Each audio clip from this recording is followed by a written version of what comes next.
What's up guys, it's me, Straw Hat Nate here, and I'm back with a new Boruto video this month.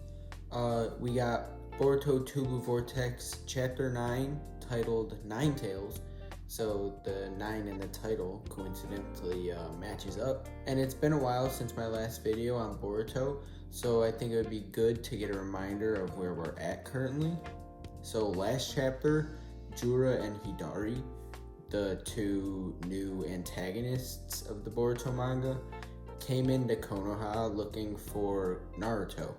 And Naruto is obviously not around. He's trapped in Kawaki's other dimension.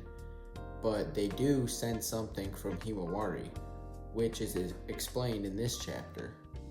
In this chapter, we also tackle some topics with Boruto's karma, which is one thing that he seems to have that is flawed in this time skip, because everything else we've seen has been nearly perfect from Boruto.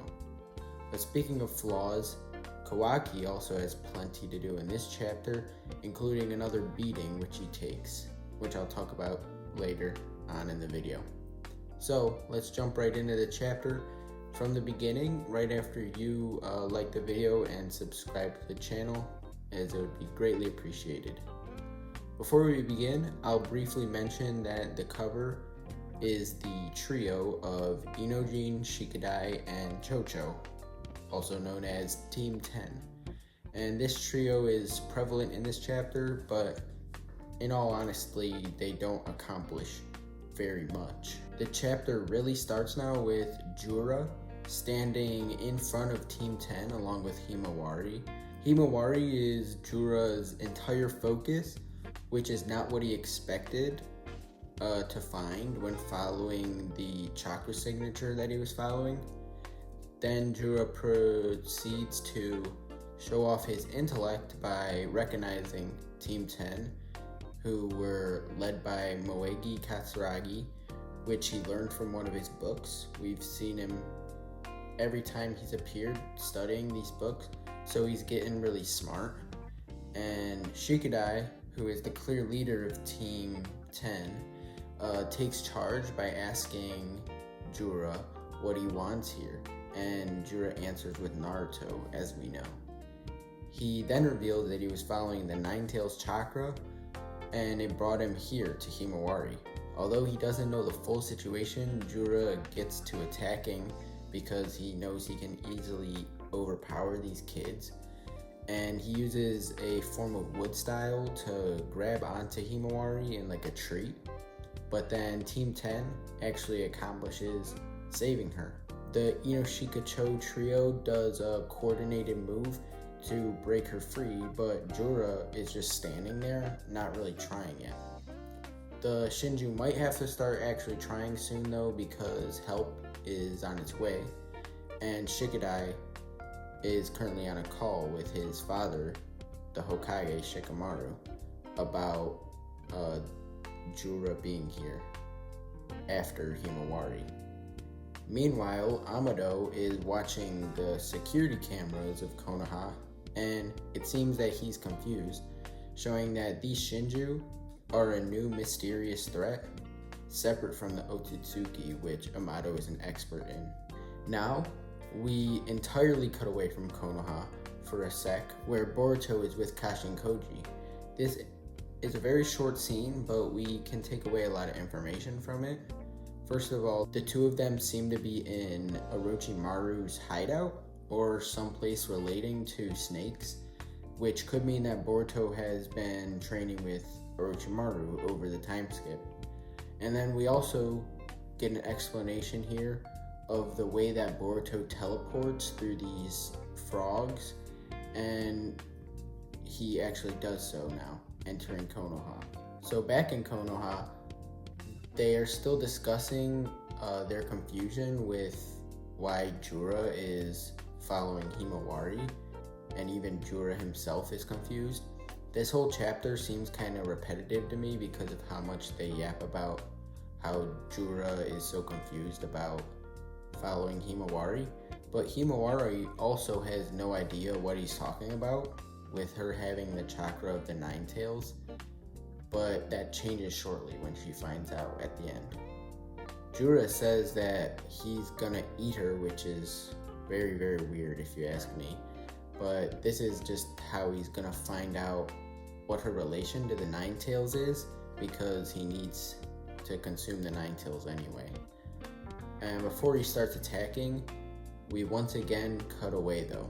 Where we end up is the water tower that Kawaki is passed out next to after receiving his third loss already of the time skip. He wakes up with Delta by his side and she's impressed by his quick healing time. But not long after, they're interrupted by the arrival of an uninvited guest. And this uninvited guest is Boruto, who doesn't acknowledge Kawaki yet. Boruto is busy talking to Shikamaru telepathically, where Shikamaru tells him that Himawari is being targeted by Jura, which is really alarming to Boruto, as he cares about his little sister. Kawaki then lands behind Boruto now, and Boruto just looks annoyed at him. Boruto asks him why he isn't protecting the village from the enemy, the Shinju, but Kawaki thinks that Boruto is the enemy still, and he refuses to acknowledge the other, more pressing threats. Now the battle begins with Kawaki throwing chakra rods at him using Sukuna Hikona, which Boruto easily dodges. Only Baryon mode Naruto has been able to dodge these chakra rods, showing Boruto's crazy speed. And then Boruto speed blitzes Kawaki and punches him right in the gut. So that battle ended in the blink of an eye. Boruto is leagues more powerful than his supposed rival Kawaki, and Boruto, funny enough, even calls Kawaki pathetic here.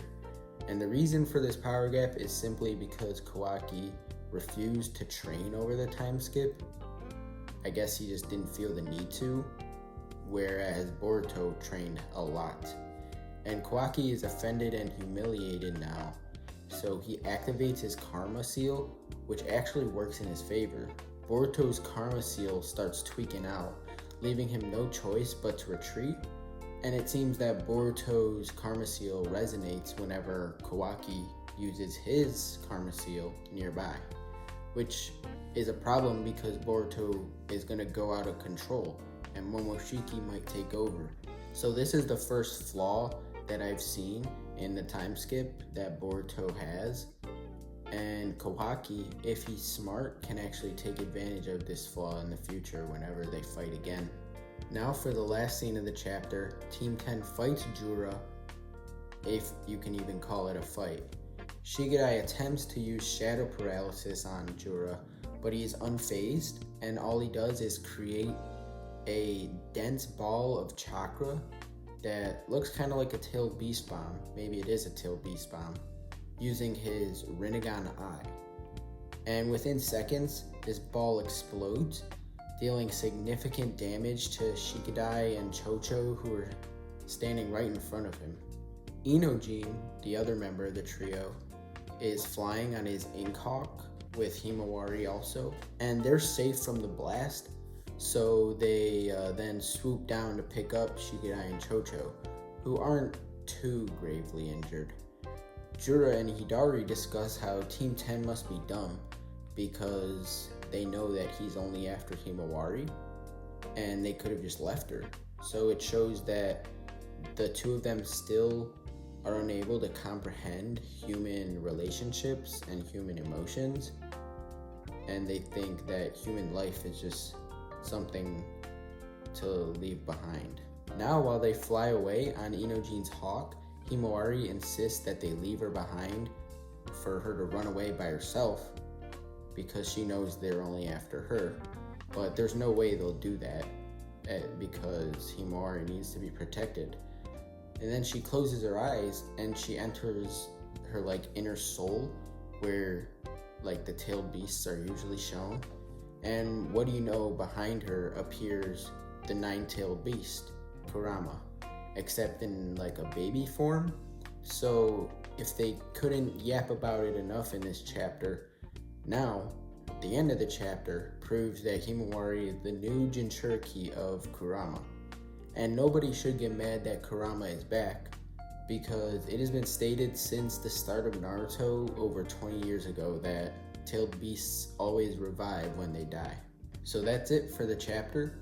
Looking at this chapter for what it is, I can realize that it's very repetitive and redundant, but I want to ignore that and talk about how this chapter takes a big step in developing Himawari's importance, because Boruto can't hog all of the spotlight as Naruto's child. She will finally be able to have some fighting power and some importance, something she was lacking in the first part of Boruto.